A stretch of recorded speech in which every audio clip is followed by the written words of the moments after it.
So, maligayang pagbabalik na naman mga katibay. So ngayon, ang ating pag-uusapan ngayon mga katibay is ang kung paano nga ba pumuti yung mukha natin mga katibay sa simpleng paraan ng mga katibay. So hindi na natin kailangan dito ng mga mamahalin pa yung mga pampaputi talaga sa mukha. So ang kailangan lang natin dito mga katibay is asin lang at saka tubig lang mga katibay. So yun lang po. So kung interesado ka naman sa mga ganitong video ni upload ni Katibay, baka pwede mo naman na i-like itong video na ito at mag-subscribe ka na at pindutin mo na rin ang notification bell para lagi ka updated sa mga video upload ni Katibay. So yun lang po. So simulan na po natin mga katibay. So ang kailangan lang natin dito mga katibay is kung may asin kayo mga katibay is kumuha lang kayo mga katibay ng isang kutsara lang na asin mga katibay at saka baso. Kailangan yung baso is kalahating tubig lang mga katibay. So kalahating baso lang. And then ang kailangan din natin dito is pusit-sit mga katibay. Kailangan hugasan nyo muna yung mga pusit-sit ninyo. Baka may amoy pabango pa. So kung may pusit-sit kayo na wala ng laman, kailangan kukunin nyo yung mga katibay para yun ang ating gagamitin. So yun po. So bago nyo muna gamitin yung pusit-sit nyo para hindi masira yung mukha nyo, kailangan hugasan nyo muna ng mabuti yung pusit-sit ninyo mga katibay, o di kaya bumili na lang kayo mga katibay ng bagong pusit-sit. So yun lang po mga katibay.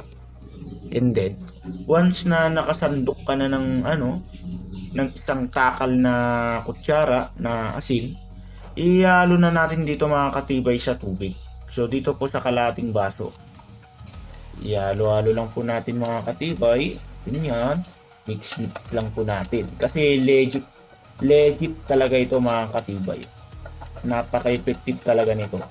Maniwala man kayo sa hindi, ang sa akin lang naman nagbibigay lang naman ako ng tips at tricks at mga technique kung paano nga ba talaga pumuti yung mukha natin sa mabilisan na paraan lang at saka sa basic na paraan lang mga katibay, nang hindi na tayo gagasto ng mahal mga katibay. So yun lang po. Kasi ako mga katibay is nakita ko ito mga katibay dun sa isang vlogger na lalaki dun sa YouTuber. So ang pangalan niya mga katibay is Romy Hair. So yun yung pangalan niya mga katibay. So ayan po yung picture niya. So ayan po.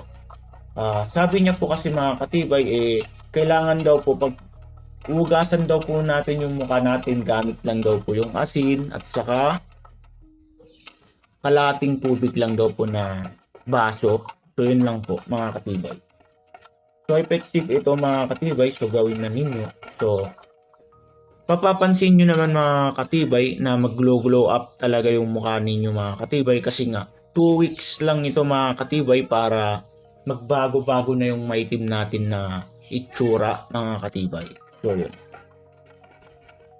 Kasi mga katibay kaya ko rin nagawang i-share ito sa inyo mga katibay, kasi nga legit nga mga katibay. Kasi kung nagpunta ako dati sa jowa ko, na mamasyal akong ganun sa bahay nila, hindi ko pa to ginagamit dati kasi hindi ko pa napapanood. So yun, inasar ako ng jowa ko na sinasabi niya na, "Love, ang itim naman ng mukha mo, love, ha ha ha," sabi ng jowa ko. And then trinay ko umanap sa YouTube, so wala naman. So may nakita lang akong isang effective talaga na nangyari. So dahil lang kay Romy Hair. So shout out pala sa iyo Romy Hair.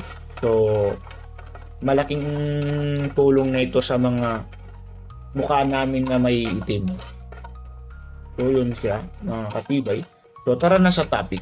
And then once na nailagay mo na yung asin dito mga katibay sa baso na may kalahating tubig, kailangan ihalo-haluin muna natin ito mga katibay ng yung talagang matutunaw na talaga mga katibay yung asin, para ililipat natin siya dito mga katibay sa pusit-sit natin mga katibay. So yun po.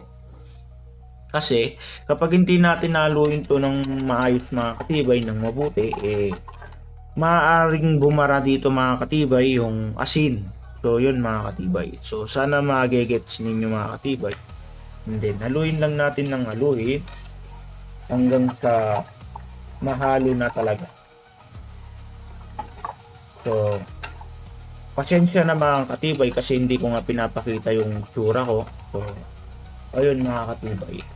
So papakita ko na lang mga katibay, ito yung tsura ko dati mga katibay, yung maitim yung mukha ko. So ayan po. At saka ito naman po yung picture ko mga katibay, yung ginamit ko na po ito, mag 2 weeks na. So pumuti-puti na po talaga yung mukha ko mga katibay. So yan naman po yung picture ko. So ayan po. So tara na po sa topic. So once na nahalo-halo na natin, na shake na natin ng mabuti, titignan na muna natin kung talagang na-shake na at nahalo na. So nahalo na nga mga katibay. Pwede na natin ilipat dito mga katibay sa spray natin mga katibay. So yun lang po.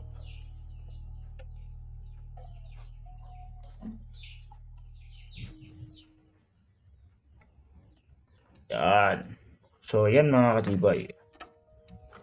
So effective ito mga katibay. So try na ninyo mga katibay, wala naman mawawala sa tsura nyo mga katibay, kundi kikinis pa at matatanggal pa yung mga kamuro natin sa muka mga katibay. So yun.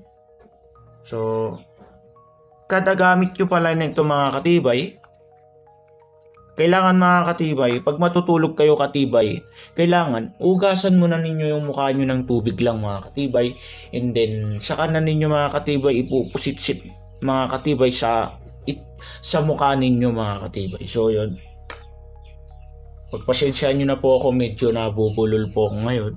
So ipupusit-sit nyo na lang po sa mukha nyo to mga katibay, ganyan.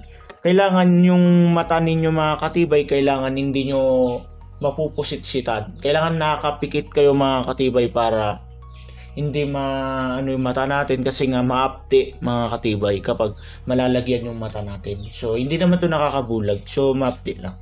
So yun lang po mga katibay. So basta araw-arawin nyo lang to mga katibay.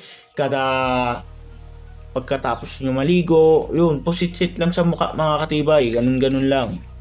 Saka ayan lang natin mga katibay sa mukha natin na napupusit-sitan, na naipusit-sit natin, ngay ganun. Ayan lang natin yun mga katibay, yung tubig sa mukha natin, yung asin. Ayan lang natin na natutuyo para mag-glow up talaga yung face natin mga katibay. So yun lang po.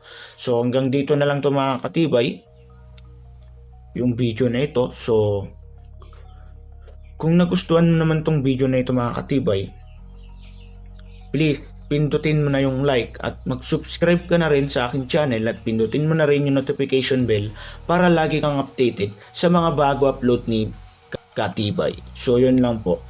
So kita-kits na naman po tayo ulit sa susunod mga katibay. So sa susunod na naman po, kung may ko-comment lang po kayo, mag-comment lang po kayo kung may tanong po kayo sa akin. So yun lang po mga katibay. So sa susunod na lang po.